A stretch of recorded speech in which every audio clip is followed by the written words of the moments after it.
So I didn't get an email from whoever owns Cream Betweens from last week. I don't know if you weren't here last week, we talked about when is it okay to settle for something other than the real thing. And there's this company that does these knockoff of Oreos, which I don't believe you should settle for anything less than an Oreo. But they're called Cream Betweens. And so I wasn't sure, we put a picture on the screen. I wasn't sure if that would be so enticing to some of you. You would go and find them online and order all of them.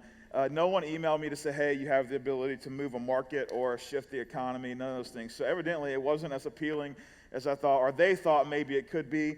If you're here and you're like, I have no idea what you're talking about, it's really fine. The message isn't starting. I'm just rambling. It's going to start here in about 10 seconds. I just was letting you know that's the update on what's happening. Now the message starts. Update's over. There's a guy named John the Baptist, right? We know him. If you're new to church, John the Baptist was the cousin of Jesus, and he was in ministry before Jesus was in ministry. Started his ministry in a way that was just unreal, unheard of to most folks at the time. We're talking, early first century. And John goes into ministry out in the desert. Most people, when they go to ministry, they go to a building, they go to a temple, they go to a synagogue, they go to someplace fancy. And John says, no, I want to do my ministry out away from the crowds and the people. That's also puzzling, because typically when you go into ministry, let's go to a place where there's a lot of people, because I have to create a crowd to do ministry to people. And so he says, no, I'm going to go to where the crowds aren't. That's how much faith he had in the calling that God put on his life and the message that he had. And he begins to teach, and it begins to share this good news that there's a Savior coming to these people. And man, it catches fire. It just catches crazy fire, and it's spreading. It's spreading all over the place. And there's a guy, his name's Herod. He's in charge of this little section of Israel, and he's a pretty important guy. He doesn't like John because John is fulfilling the role of a prophet for the Jewish people at this time.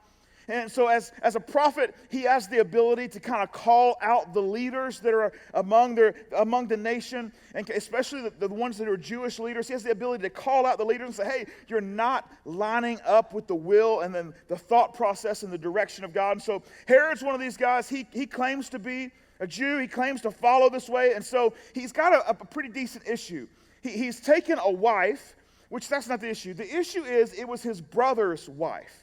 Right? He's taken a wife. The issue is not that he got married. The issue is that he married his brother's wife. And that's a no-no. You don't do that. You don't do that. And so that's what he did. And so John is speaking out about it, saying, hey, look, if you want to be someone who follows Yahweh, follows God, you can't marry your brother's wife like that. I get you're in charge, but you can't do that, You can't do that. And so Herod doesn't like it because he's got this enormous crowd that's listening to him, and every once in a while he's doing his teaching. And by the way, Herod shouldn't be marrying his brother's wife, right? And so that's what's happening. And so he doesn't like him. In fact, the Bible tells us that he wished he could kill John, but he knew that the crowd would erupt. They would riot. They would just riot, and so he couldn't do anything about it. Well, we fast forward just a little bit, and they find a way to arrest John. Find a way to arrest John. He's in prison. He's hanging out. Herod is having a little party, a little get-together party. And his wife, her daughter, not his daughter, but his wife's daughter, comes in as the entertainment for this party, right? And so when she comes in, she decides to do a little dance. And it's probably not a little dance. It's probably a big dance. And I don't know what kind of dance it was. It doesn't tell us.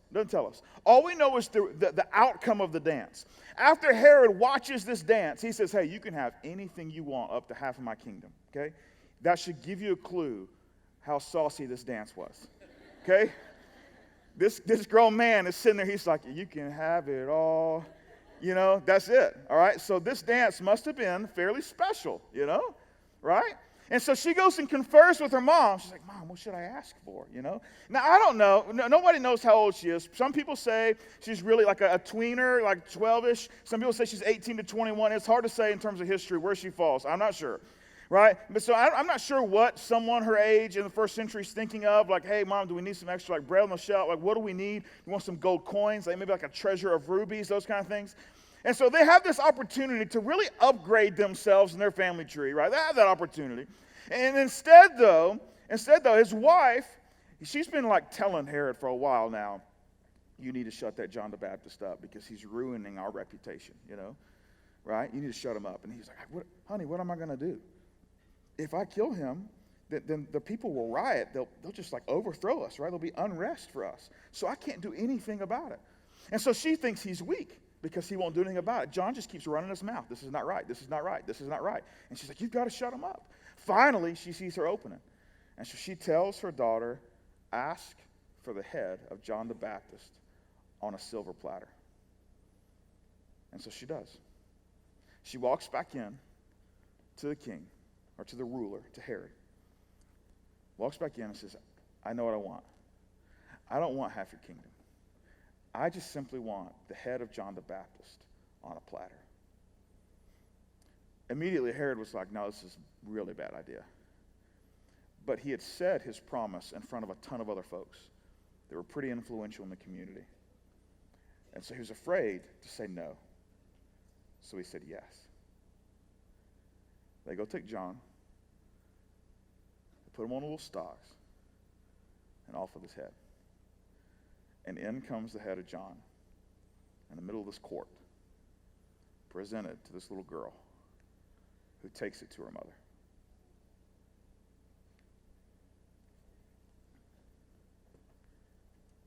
That's where we pick up. Matthew chapter 14, 12 and 13. It says this, John's disciples came and took his body and buried it. Then they went and told Jesus. When Jesus heard what had happened, he withdrew by boat privately to a solitary place. Think about this. The followers of John, the people that were closest to him, that had been there in his desert ministry, they get called and says, hey, John's been executed. So we need you to come get his body. Not his head. The head belongs to the daughter. I don't know what she does with it, but she keeps it. They just come get a headless body. And their first thought is, who's going to go tell Jesus? Who's going to go tell Jesus that his cousin is dead? Who's going to go tell Jesus that the guy who did ministry specifically to prepare the way for him is gone? Not just gone, but executed. And not in like a way that just like brings honor, but beheaded. Who's going to go tell Jesus that we don't even have the entire body of his cousin to bury? Who's going to go tell Jesus? I don't know who draws that straw. Here's the other thing. Jesus, being the Son of God, already knew this was happening. And so as the person is approaching Jesus, just imagine what's happening here. Jesus knows the news that's coming. But someone still feels like they have to go tell him anyway. And as they're walking to him, I don't know where Jesus is. The Bible doesn't tell us. I know he's in a house or hanging out somewhere. The guy begins to walk closer to him, and I'm sure the closer he gets to Jesus, the more his heart just continues to break. His heart's already broken because John, whoever this person was that told him, obviously was someone incredibly important to him. He had followed him, but now his heart's breaking because he's going to have to break it to a family member, probably one of his closest family members. And he has to break that news. And he does.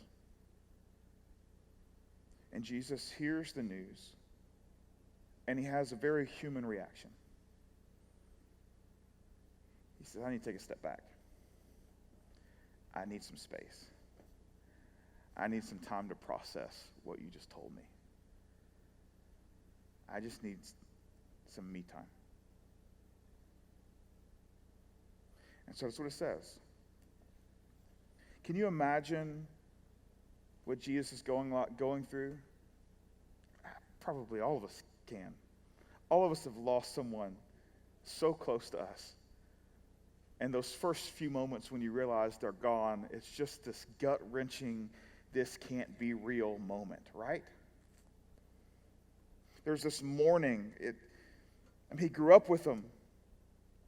He was his ministry starter. He was the guy that said, hey, there's a guy coming.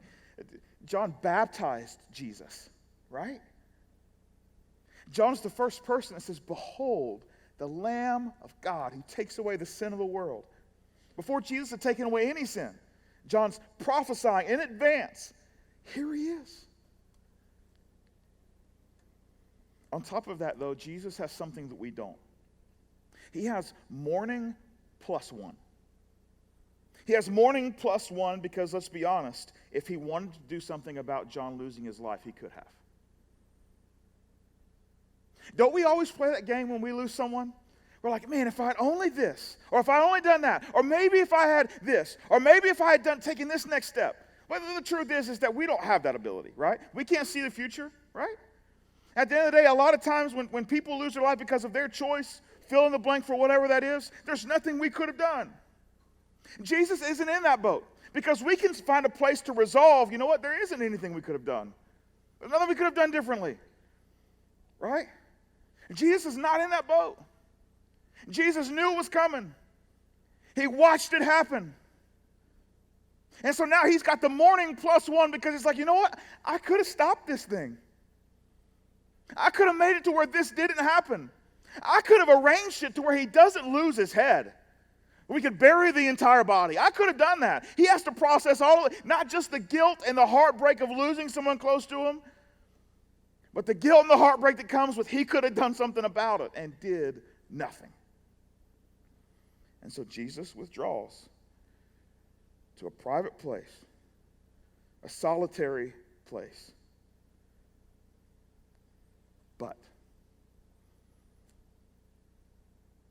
But we pick up in verse 13. Hearing of this, the crowds followed him on foot from the towns. When Jesus landed and saw a large crowd. Before we go on, how would you feel in that moment?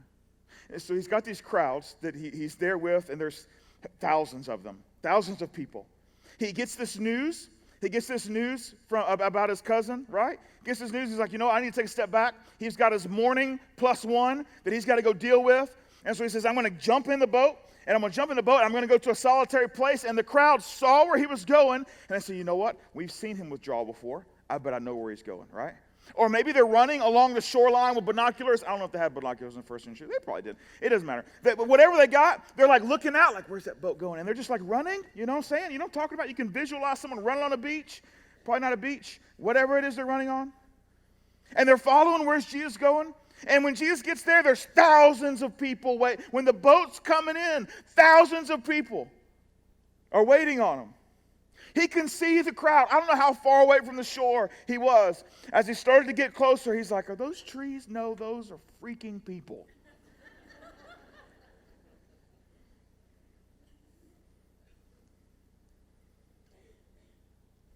Can you imagine how crushed he is? Every single person there knew why he was withdrawing. And the disciples don't just come and say, hey, time out, technical difficulties, Jesus is going to have to go away. No, I'm sure they said, hey, John the Baptist just lost his life. And says, we just need some time, right? And the crowds just don't care. They just follow him anyway. And so you've got to imagine, how is Jesus going to react in this moment? What happens next is why this is my favorite story in the entire Bible, next to the crucifixion and resurrection. Matthew 14. When Jesus landed and saw a large crowd, he had compassion on them and healed their sick. He had compassion on them? He had compassion. Why didn't they have compassion on him? You know? Why didn't they have compassion on Jesus? Like, you know what? Let's give him a moment. Let's give him a second. Let's give him more than a boat ride. Let's give him the evening. Let's give him the rest of the day. Let's give him a week off. Let's give him something. Let's give him a little bit of time to grieve and to mourn, to process all this. Let's give him a little bit. But no, he's lost someone. He's heartbroken. Let's follow him. That's what they say. And Jesus is recorded as saying he sees the crowds and has compassion on them. What is compassion? I looked it up just in case I had a misunderstanding. This is the definition I found. Has some big words, makes me sound a little bit smarter than I am. Sympathetic consciousness. Spell that. Sympathetic consciousness of others' distress together with a desire to alleviate it. I'll let that sink in for a second. It's sympathetic consciousness. And hey, I got some sympathy. I'm aware of your distress combined with a desire inside of me to do something about it. Right? It's action. There's action here with compassion. There's multiple examples, but 5 big examples of Jesus showing compassion, where that word is linked to he saw something and had compassion on them. Here they are. And Jesus saw 2 blind men. He had compassion. What did that compassion mean? It meant that he gave them sight. He healed them. He saw a leper, a guy with leprosy. What did he do? He had compassion on him. That's what the Bible tells us. He saw the leper. He had compassion on him. He touched him and healed him. He saw a widow mourning the loss of her dead son. He had compassion on her, and he raised him from the dead. He saw the hungry multitudes. What did he do? He had compassion on them, and he fed them.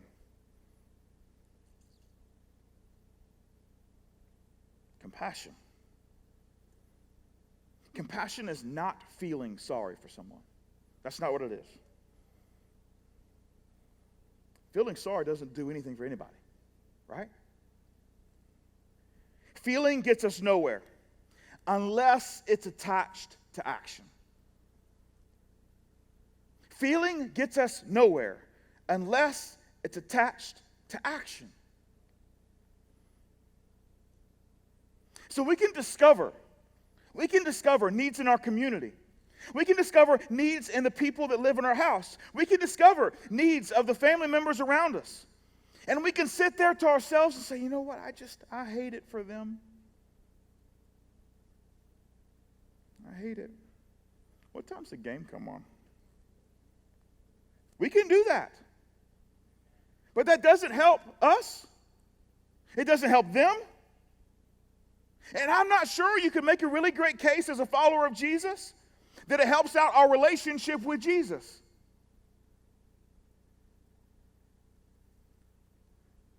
Compassion. At Foundation, we have a definition of serving. We say it fairly often. Serving is defined here at this church by inconveniencing yourself for the good of someone else. Then we say, hey, if what you do is convenient, we would say you haven't actually jumped over into serving yet. Right? It's like, well, I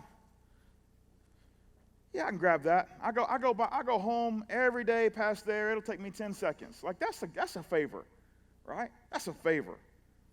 There's a difference in doing someone a solid and actually serving in their life. There's a huge difference. Because the serving piece is going to be inconvenient. Not for them, they're going to benefit. For you. If it's not inconvenient for you, we haven't gotten to the place where Jesus has called us to serve the people around us.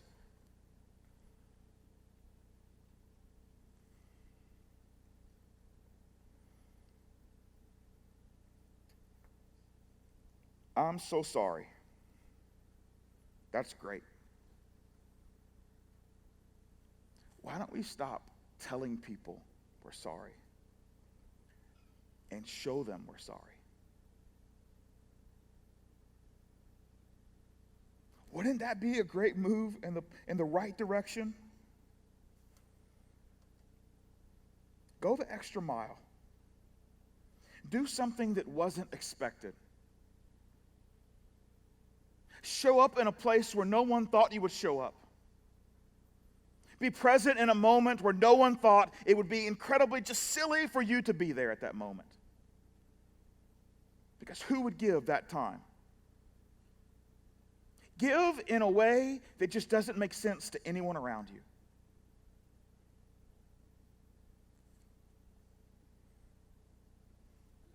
He wasn't done, Jesus. He didn't just have compassion on them and heal their sick. Let's keep looking. We pick up in verse 15. As evening approached, the disciples came to him and said, "This is a remote place, and it's already getting late. Send the crowds away so they can go to the villages and buy themselves some food." Jesus replied, "They do not need to go away. You give them something to eat." The disciples responded, we have here only 5 loaves of bread and 2 fish, they answered. "Bring them here to me," Jesus said. And he directed the people to sit down on the grass, taking the 5 loaves and 2 fish, and looking up to heaven, he gave thanks and broke the loaves. Then he gave them to the disciples, and the disciples gave them to the people, and they all ate and were satisfied. And the disciples picked up 12 basketfuls of broken pieces that were left over. The number of those who ate was about 5,000 men, besides women and children. See, we were all thinking, well, this is my way out. This is my way out.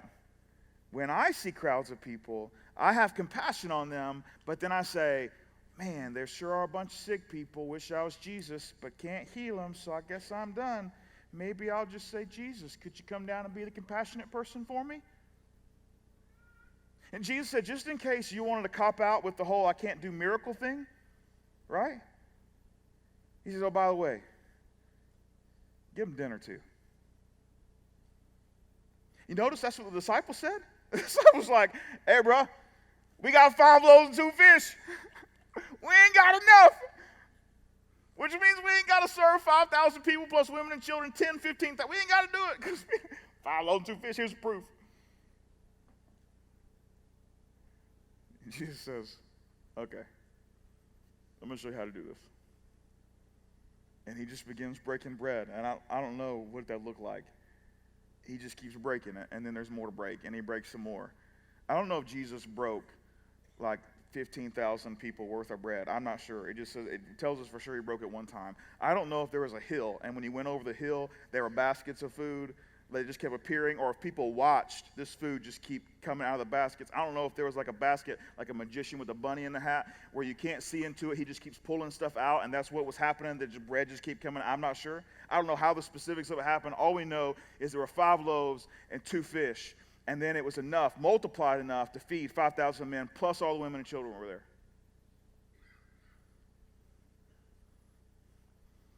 You notice Jesus said, "You feed them." That's what he said to the disciples. He said, "Hey, Jesus, send them home. Let them go. You've had enough compassion for the day. This has been a good compassion day, you know? Let's let them go so they can go something to eat." And Jesus says, "You feed them." Well, when they can't do that, right? When they can't do that, there's an issue going on. And notice Jesus told them to do something, and they said, "What you just told me to do is not possible." Think about that.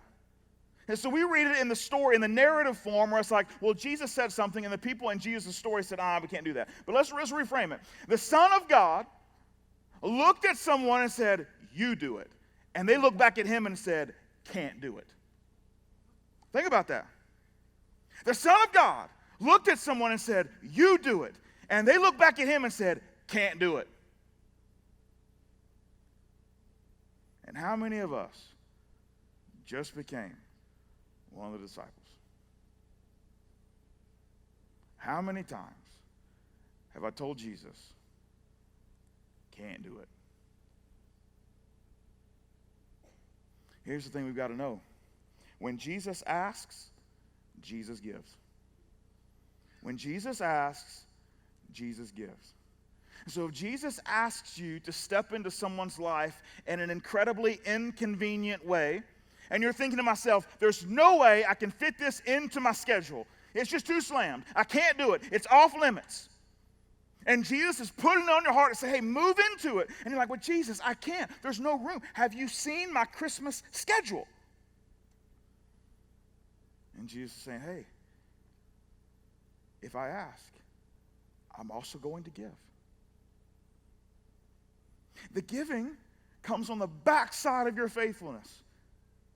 Remember at the beginning, we said, hey, there's some moments in our lives where we don't understand and we just don't get it, but we still make that declaration that God, yes, you're perfect in all your ways, even if we don't understand your ways, even if we think your ways aren't that great. It isn't until we walk through the will of God on the other side that we have the ability to begin to see some clarity of how Jesus is going to provide. That's part of it. If it's God's idea, He's on the hook for the resources to pull it off. This includes compassion. This includes compassion.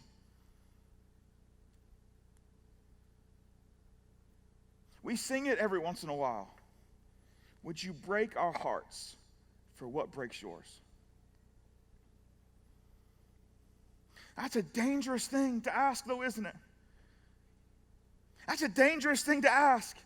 Because in Jesus' life, He loses one of His best friends, one of His best ministry partners, the guy that baptized Him. If Jesus had a pastor, it was John the Baptist, incredibly connected and close. And in that moment, His schedule is packed with His own grieving and His own thought processing in His mourning +1. And then suddenly the crowds show up and God is saying, I'm giving you an opportunity.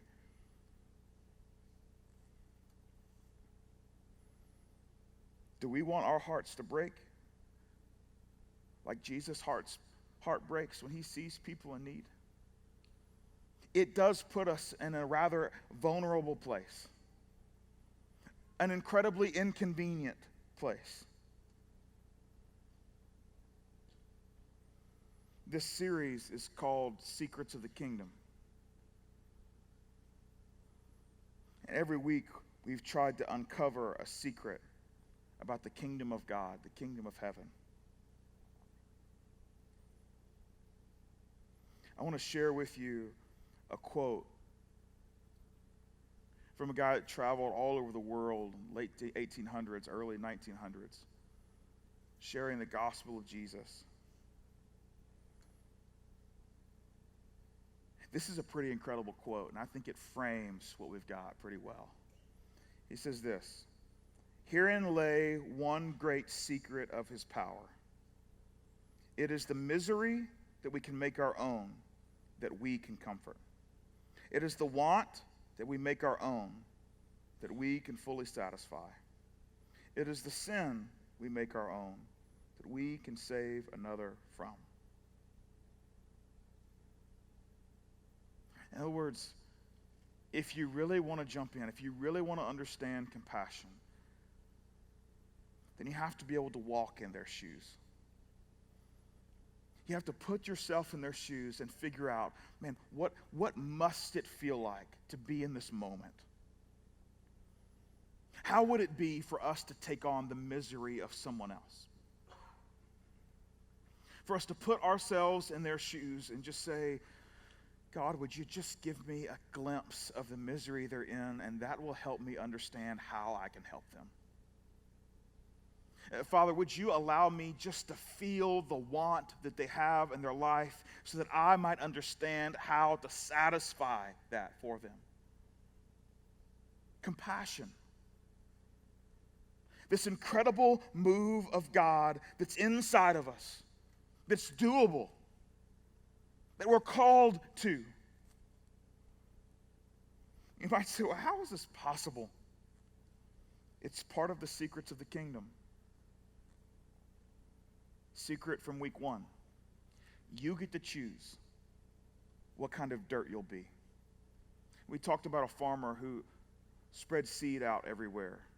Some seed fell on a path, some seed fell on the rocks, some seed fell among the thorns, and some seed fell among good dirt. The good dirt, that seed sprouted up and had a ton of fruit and it was healthy. The rest all died.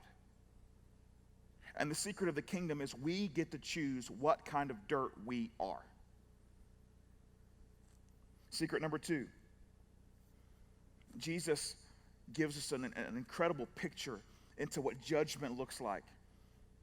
That ultimately we come to the conclusion that hell, while incredibly inconvenient to talk about out loud, is something Jesus talked about fairly often. That hell's a real place, which just means that when we have a good understanding of that real place, it simply raises the stakes in our life with the people we care about most. Secret number 3. Some of us have to give up more than others. to embrace the kingdom of God. We saw a man find a treasure in a field, and he went and sold everything he had so he could buy the field to own the treasure. We talked about each one of us have to give up different things. I personally told you my thing is alcohol. It ruined both of my parents' lives, my biological parents. One of them lost their life to it.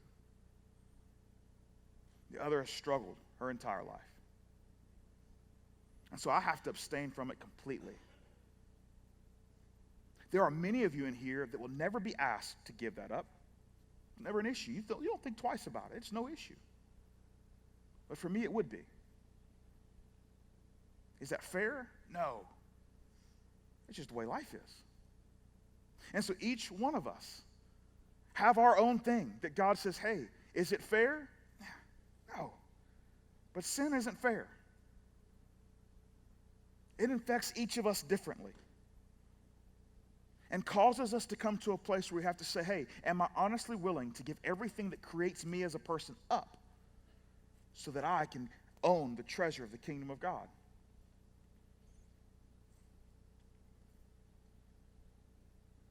If you can do those three things, if you'd be willing to give everything up, if you're willing to understand the stakes are raised and you're willing to make the decision for yourself to be good dirt, compassion is what happens. When you see the crowds, the line for you after that is, and she had compassion on them. And when he saw the crowds, he had compassion on them. In the midst of your hurting moment where you need a little me time, when the schedule is completely full, but then God walks this person into your life and you're saying, God, I know you're asking, but I can't. And Jesus is saying, if I ask, I'll also give. That's the secret to the kingdom.